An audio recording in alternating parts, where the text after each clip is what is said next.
নমস্কার বন্ধুরা, বাসন্তী কিচেনে আপনাদের স্বাগত। আজ আমরা তৈরি করব চাপিলা মাছের বেগুন আলু দিয়ে একটি মাখা মাখা তরকারি। চলো রেসিপিটা দেখে নেই। প্রথমে একটি কড়াইতে তেল দিয়ে দিচ্ছি।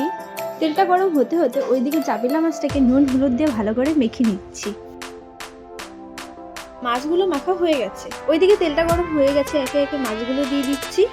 হালকা হাতে মাছগুলোকে উল্টা পাল্টে দিচ্ছি, নাহলে ভেঙে যাবে। মাছগুলো হালকা করে ভাজা হয়ে গেছে, এখন নামিয়ে নিচ্ছি। একই রকম ভাবে বাদ বাকি মাছগুলো ভেজে নিচ্ছি।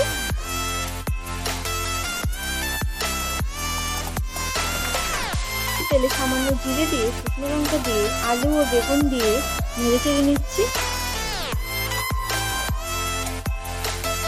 এখন এর মধ্যে সামান্য নুন দিয়ে, লঙ্কা বাটা, জিরে বাটা ও পেঁয়াজ বাটা দিয়ে, সামান্য জল দিয়ে নেড়ে চেড়ে নিচ্ছি। এখন 10 মিনিটের জন্য ঢেকে দিচ্ছি। 10 মিনিট হয়ে গেছে, ঢাকনাটা সরিয়ে দিয়ে নেড়ে চেড়ে নিচ্ছি। কষানো হয়ে গেছে, এখন জল দিয়ে দিচ্ছি। আবার অল্প নেড়ে চেড়ে নিচ্ছি।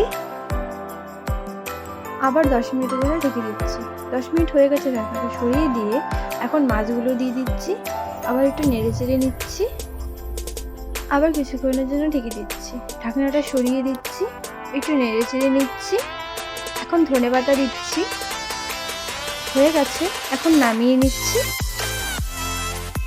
আলু ও বেগুন দিয়ে চাপিলা মাছের মাখা মাখা তরকারি তৈরি। আপনারাও বানিয়ে দেখবেন, খুবই টেস্ট হতো। রেসিপিটা ভালো লাগলে লাইক, শেয়ার ও কমেন্ট অবশ্যই করে দেবেন।